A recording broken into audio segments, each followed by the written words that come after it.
नमस्कार, reporter live में आप सभी का बहुत स्वागत। मैं हूं आपके साथ सुचित्रा गुप्ता। रिपोर्टर लाइव में दिन भर की तमाम बड़ी खबरें हमारे संवाददाता सीधा ग्राउंड जीरो से आप तक पहुंचाने का काम करते हैं।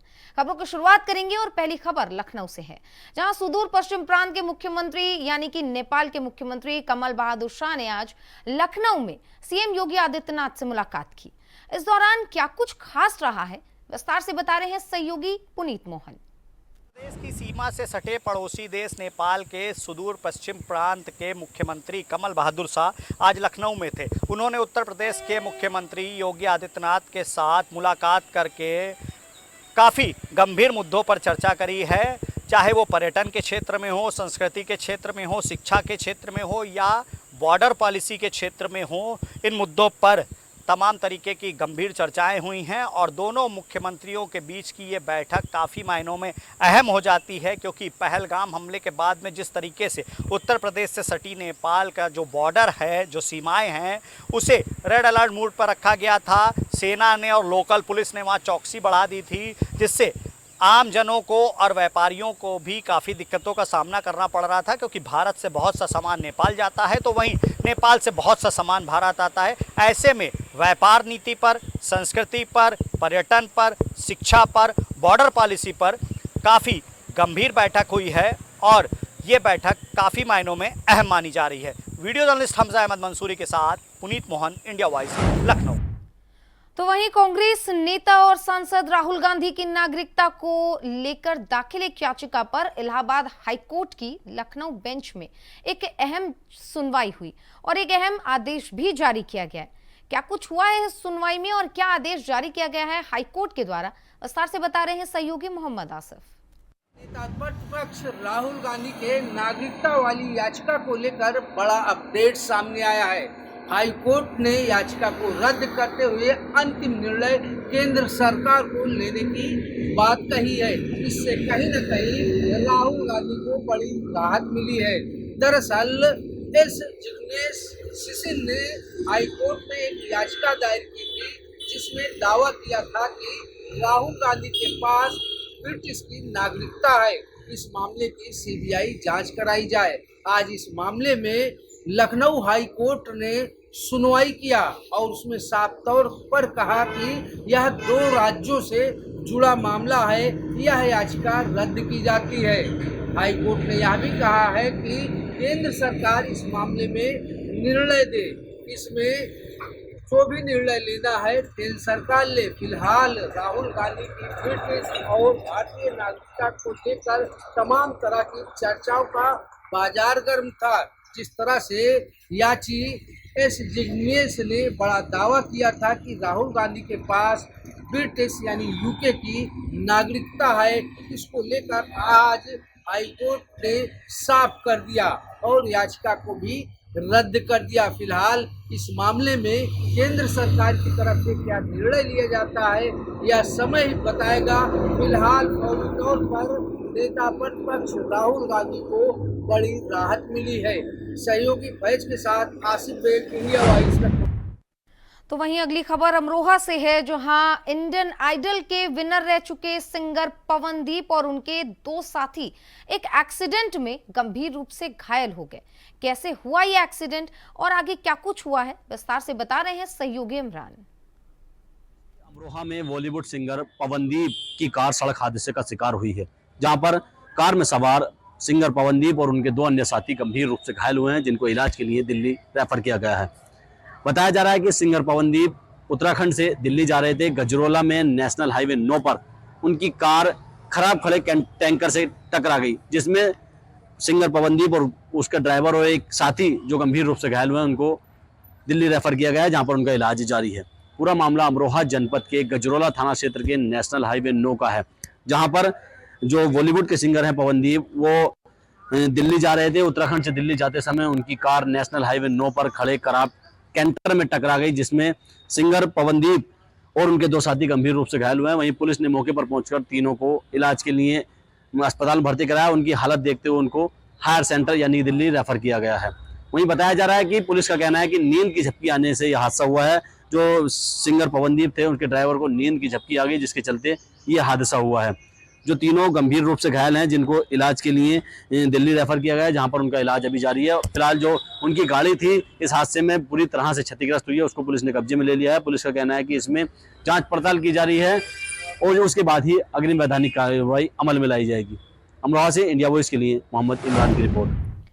वैसे तो आमतौर पर हमने दो नेताओं के बीच, यानी कि विपक्ष के जो दो नेता होते हैं, पक्ष विपक्ष, उन दोनों के बीच हमेशा 36 का आंकड़ा देखा है। लेकिन अच्छी खबर यह है कि 8 साल से बंद पड़े पूर्व मुख्यमंत्री अखिलेश यादव के ड्रीम प्रोजेक्ट को सीएम योगी ने मंजूरी दे दी है। क्या था अखिलेश यादव का ये ड्रीम प्रोजेक्ट और योगी सरकार ने इसे मंजूरी दे दी है, इसके बाद आगे क्या कुछ कार्रवाई होगी, इस पर विस्तार से बता रहे हैं सहयोगी पुनीत मोहन। लखनऊ के गोमती नगर में स्थित पूर्व मुख्यमंत्री अखिलेश यादव का dream project Jayaprakash Narayan international centre, जो मेरे पीछे आप देख रहे हैं, ये 8 वर्षों बाद एक बार फिर से शुरू होने जा रहा है। जी हाँ, सरकार ने इसके लिए मंजूरी दी है और लगभग 150 करोड़ रुपए इसकी मेंटेनेंस की लागत आएगी, जिसका जिम्मा एलडीए को सौंपा गया है। एलडीए के इंजीनियरों की देखरेख में अब इसके निर्माण कार्य को पूरा किया जाएगा।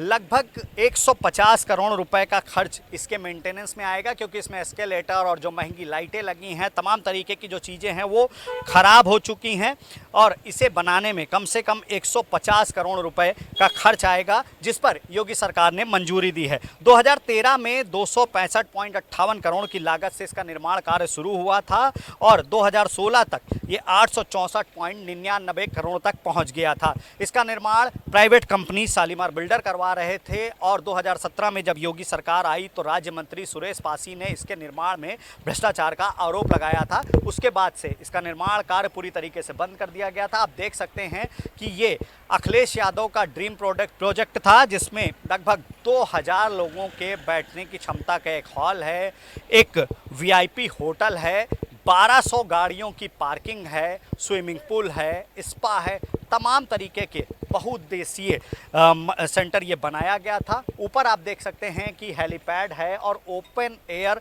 रेस्टोरेंट भी था। लेकिन किन्हीं कारणों से 2017 में जब राज्य मंत्री सुरेश पासी ने इसके निर्माण में आरोप लगाया तो इसे सील कर दिया गया और उसके बाद में इसका देख रेख समय समय पर एलडीए द्वारा किया जा रहा था।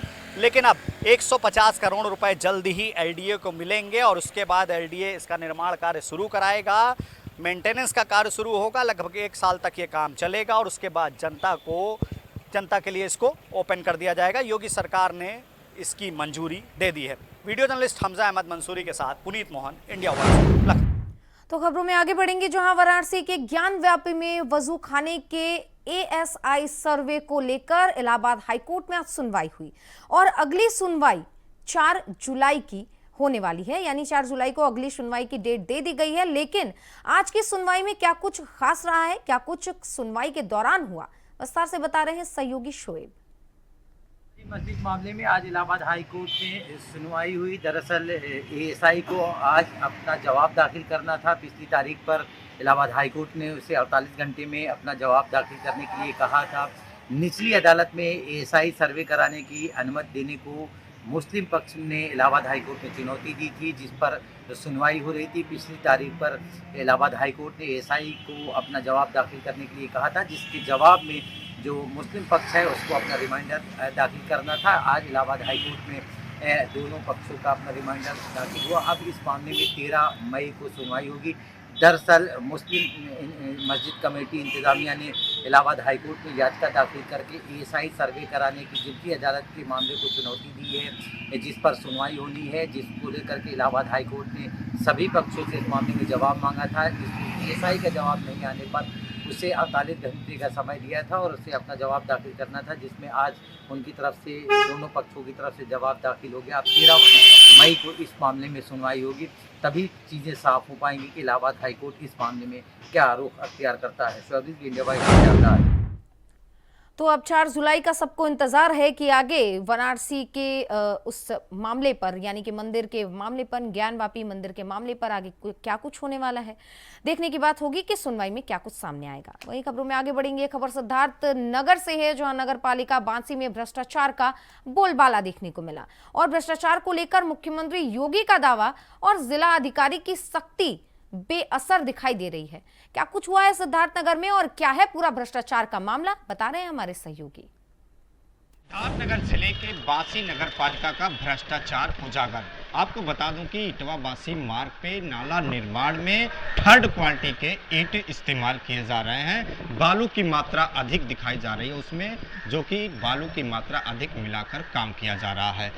मजे की बात यह है कि देसी नाला में विदेशी सीमेंट का इस्तेमाल किया जा रहा है, लेकिन अभी तक उस पर किसी की नज़र नहीं पड़ी। अब देखने की बात यह है कि प्रशासन कब जागता है और कार्रवाई कब करता है। जिस तरह से थर्ड क्वालिटी का ईंट प्रयोग किया जा रहा है और बालू की मात्रा अधिक उसमें इस्तेमाल की जा रही है, सीमेंट बहुत कम इस्तेमाल किया जा रहा है, जो कि वहाँ के लोगों का कहना है। अब वहीं जब जिलाधिकारी से बात की गई तो उनका कहना है कि जांच की जाएगी और जांच के बाद जो दोषी होगा उनके खिलाफ कार्रवाई की जाएगी।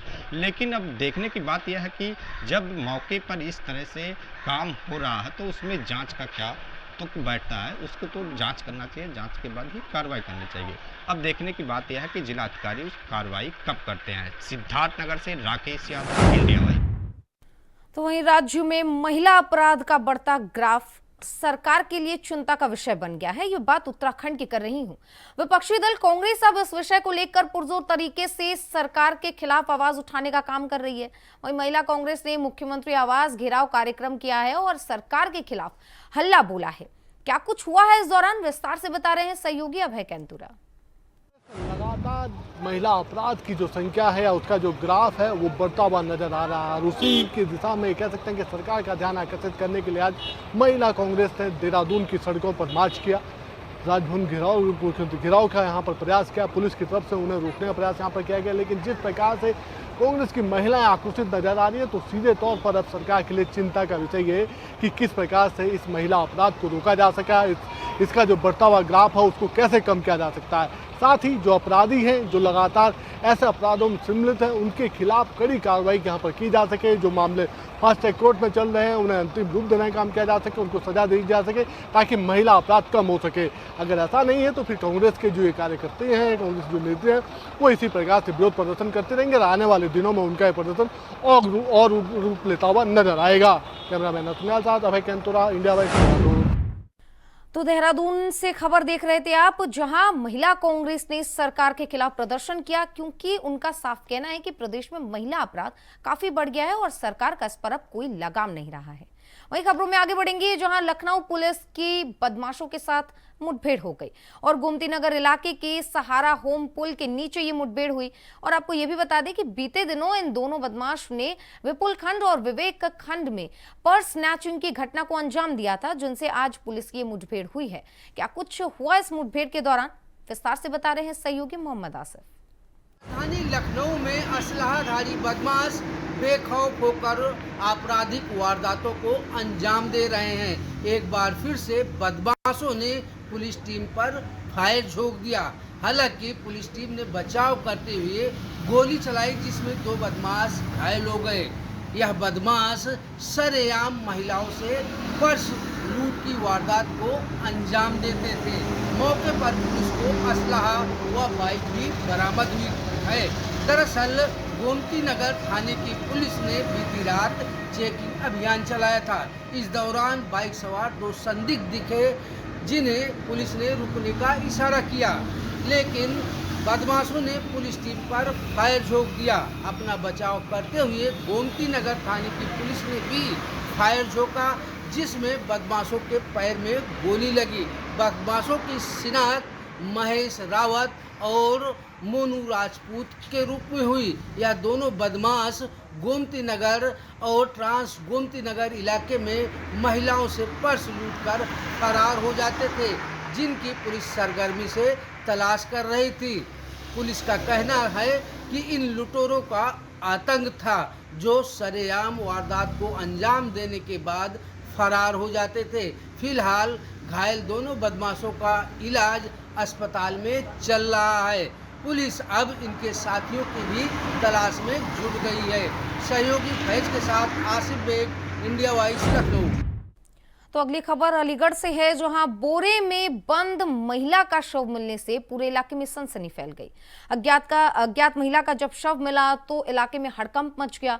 वहीं महिला की शिनाख्त के लिए पुलिस अब लगातार जांच में जुटी है और ये भी तलाश कर रही है कि आखिर कैसे महिला की मौत हुई और अगर हत्या हुई है तो किस प्रकार और किसने की है। विस्तार से जानकारी दे रहे हैं हमारे सहयोगी शहनवाज।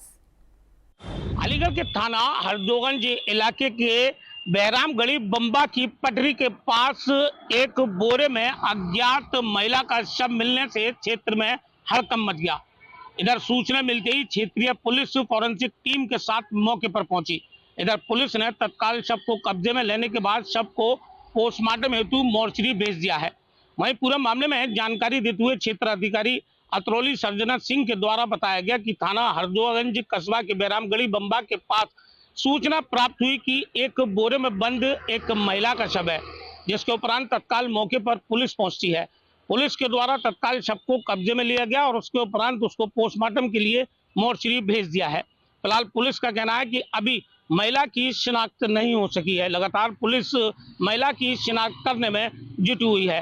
हालांकि बताया जा रहा है कि महिला की हत्या करने के बाद उसके शव को बोरे में बंद करने के उपरांत बम्बा के पास फेंक दिया गया था।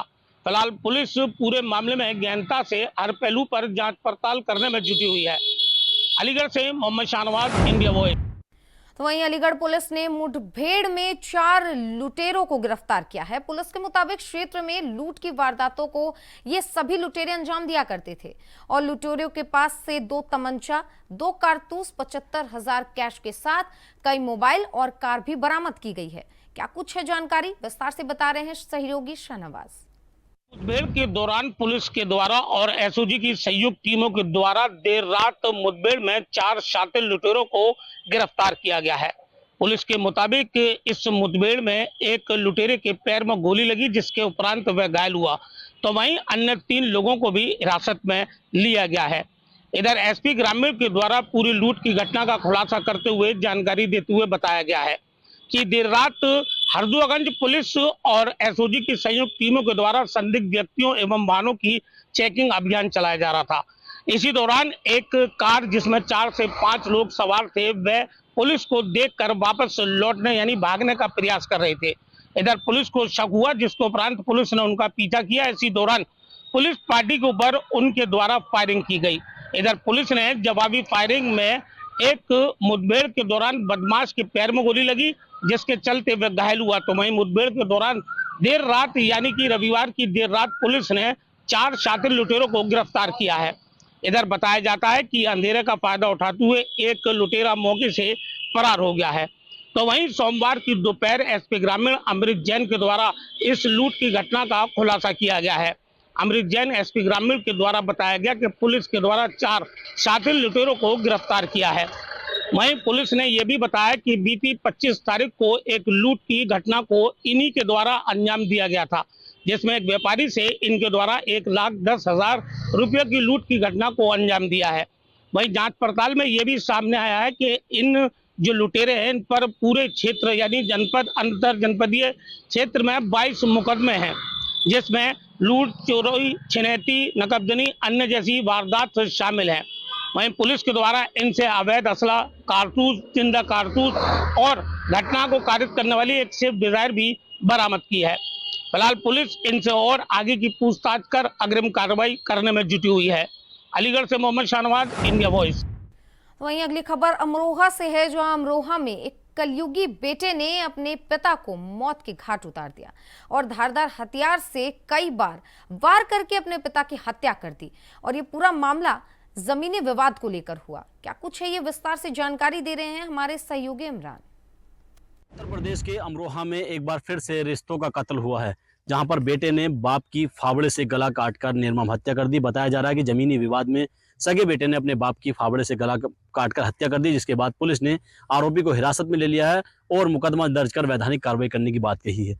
पूरा मामला अमरोहा जनपद के आदमपुर थाना क्षेत्र के गांव गुरेठा का है, जहां पर गुरेठा के रहने वाले एक किसान, जो भारतीय किसान यूनियन के किसान भी थे, उनकी पहली पत्नी का निधन हो गया था, जिसके बाद वह एक दूसरी पत्नी को ले आए। वहीं बेटे को ये बात नागवारा गुजरी, जिसके बाद जो किसान था अपनी दूसरी पत्नी के 5 बीघा जमीन नाम करना चाहता था, जिससे आहत होकर बेटे ने अपने बाप की फावड़े से गला काट कर हत्या कर दी। बताया जा रहा है कि जब बाप अपने घेर में सो रहा था तभी बेटा वहां घात लगाए बैठा हुआ था। उसने फावड़े से अपने बाप के ऊपर कई बार हमला किया और उसकी हत्या कर दी, जिसके बाद वहां पर हड़कंप मच गया। इस हत्या से क्षेत्र में पूरी तरह से दहशत का माहौल है। वहीं सारे मामले में पुलिस ने इसमें जांच पड़ताल की है। पुलिस ने किसान के शव का पंचनामा भर के पोस्टमार्टम के लिए भेज दिया है और बेटे को जिसने हत्या की है उसको हिरासत में ले लिया है और कार्रवाई करने की बात की है। वहीं पुलिस अधीक्षक ने जानकारी देते हुए कहा कि इसमें फिलहाल पुलिस ने मुकदमा दर्ज कर लिया है और आरोपी को गिरफ्तार कर लिया है। जल्द ही इसमें अग्रिम वैधानिक कार्रवाई अमल में लाई जाएगी। अमरोहा से इंडिया वॉइस के लिए मोहम्मद इमरान की रिपोर्ट। तो वहीं बरेली में एयरफोर्स गेट के पास से बाल कटवाकर घर लौट रहे 2 मासूम रेलवे लाइन पार करते समय ट्रेन की चपेट में आ गए, जिनसे उनकी दर्दनाक मौत हो गई। लेकिन क्या कुछ हुआ उसके बाद, विस्तार से बता रहे हैं सहयोगी अंकुर चौधरी। एयरफोर्स पर रेलवे लाइन को क्रॉस कर रहे 2 बच्चों की दर्दनाक मौत हो गई। दरअसल आपको बता दें, ये दोनों बच्चे दोनों दोस्त थे। ये बाल कटवाकर अपने घर जा रहे थे, तभी ये रेलवे लाइन को क्रॉस कर रहे थे। इस बीच ट्रेन आती है और जिसके बाद इन बच्चों की दर्दनाक मौत हो जाती है। इसमें इस हादसे से घर वालों का रो कर बुरा हाल है। आपको बता दें, जैसे ही ये बच्चे रेलवे लाइन को क्रॉस कर रहे थे, उस बीच ट्रेन आने से दर्दनाक हादसा होता है, जिसमें दोनों बच्चों की मृत्यु हो जाती है, जिसमें एक की 11 साल तो दूसरे की 14 वर्ष की आयु है। फिलहाल पुलिस ने अब दोनों शवों को पंचनामा भर पोस्टमार्टम के लिए भेज दिया है। बरेली से इंडिया वॉइस के लिए अंकुर चौधरी। 2 मासूमों की मौत के बाद से पूरे परिवार में कोहराम मच गया है और लगातार परिवार इसे लेकर शोक में डूबा हुआ है। खबरों में आगे बढ़ेंगे, जहां हापुड़ में गन्ना सहकारी समिति में 5 करोड़ रुपए के गबन का मामला सामने आया। यानी कि 5 करोड़ के भ्रष्टाचार का मामला हापुड़ से सामने आया, जिसमें डीएम हापुड़ ने पूरे मामले की जांच के लिए 4 सदस्य की टीम गठित कर दी है। लेकिन किसने किया है ये भ्रष्टाचार, क्या कुछ है इसके मामले में, पूरी जानकारी बता रहे हैं सहयोगी शक्ति ठाकुर। भ्रष्ट अधिकारियों के कारनामे लगातार सामने आ रहे हैं।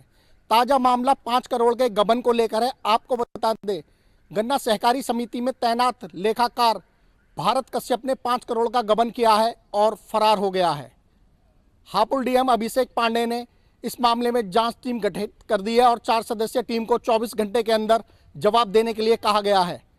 आपको बता दें, गन्ना सहकारी समिति में लेखाकार भारत कश्यप था, जिसने गन्ना सहकारी के खाते से करीब 5 करोड़ रुपए का गबन किया है। बताया जा रहा है कि लेखाकार ने अपने रिश्तेदारों के नाम पर इस फंड को निकाला था और उनके बैंक खातों में इसकी ट्रांजैक्शन की थी। फिलहाल लेखाकार फरार बताया जा रहा है। वहीं डीएम अभिषेक पांडे ने बताया है कि मामला संज्ञान में आया है। गन्ना सहकारी समिति से 5 करोड़ रुपए का गबन किया गया है और इसके लिए जांच टीम गठित कर दी है। 24 घंटे के अंदर जांच टीम को जांच कर रिपोर्ट देने के लिए कहा गया है।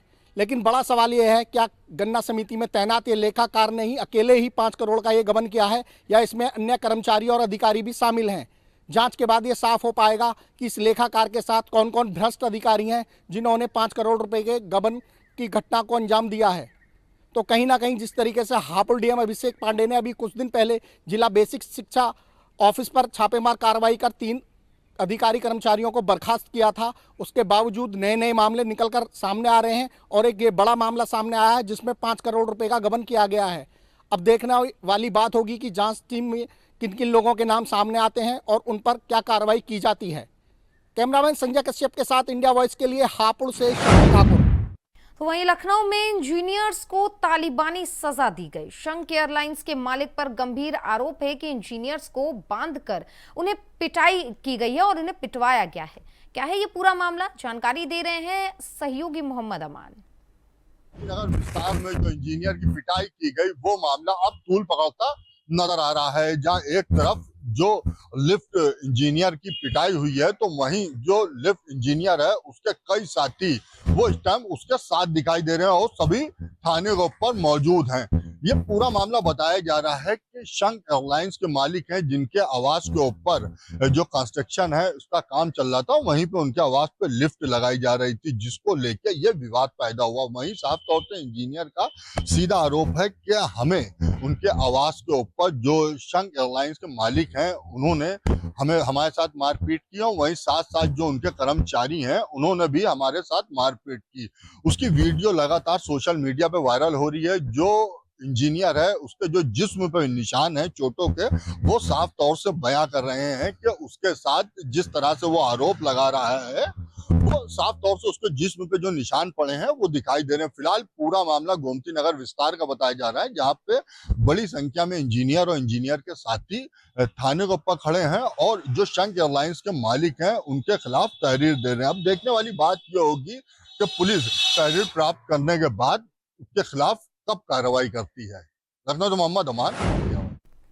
हरदोई में प्रधानमंत्री नरेंद्र मोदी द्वारा शुरू किए गए स्वच्छ भारत मिशन को लेकर हरदोई की कांग्रेस कमेटी ने सोमवार को बड़ा हमला बोला और एक विशेष अभियान की शुरुआत की।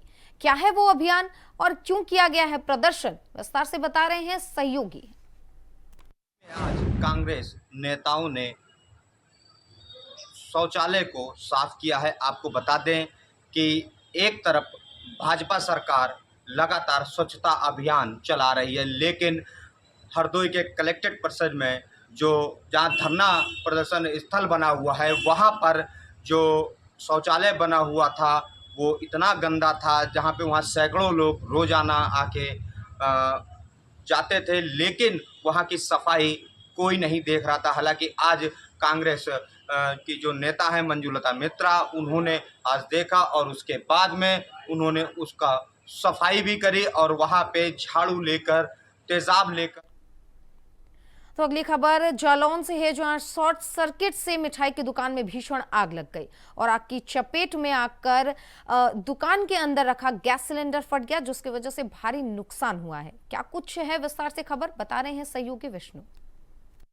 अचानक आज एक मिष्ठान भंडार की दुकान में शॉर्ट सर्किट के चलते अचानक आग लग गई। वहीं देखते ही देखते आग ने विकराल रूप धारण कर लिया और पूरी दुकान को अपनी आगोश में समेट लिया है। वहीं दुकान में आग को लगता देख दुकानदारों में व आसपास के लोगों में हड़कंप मच गया। वहीं दुकान के अंदर रखा एलपीजी सिलेंडर उसकी चपेट में आ गया और वह अचानक से फट गया, जिसके बाद आसपास के लोगों में भी अफरा तफरी का माहौल बन गया है। जिसके बाद लोगों ने आनन फानन में इसकी सूचना स्थानीय थाना पुलिस व फायर ब्रिगेड कर्मचारियों को दी गई है। वहीं सूचना मिलते ही मौके पर पहुंची पुलिस व फायर ब्रिगेड कर्मचारी आग को बुझाने के प्रयास शुरू कर दिए गए हैं, लेकिन जब तक आग पर काबू पाया जाता तब तक दुकान के अंदर रखा सारा सामान आग की चपेट में आकर जलकर पूरी तरीके से राख हो चुका था। वहीं प्राप्त जानकारी के मुताबिक मामला जालौन नगर का है, जहां जालौन कोतवाली क्षेत्र के नगर जालौन में सरदार पटेल चौक पर स्थित एक मिष्ठान भंडार में अचानक शॉर्ट सर्किट के चलते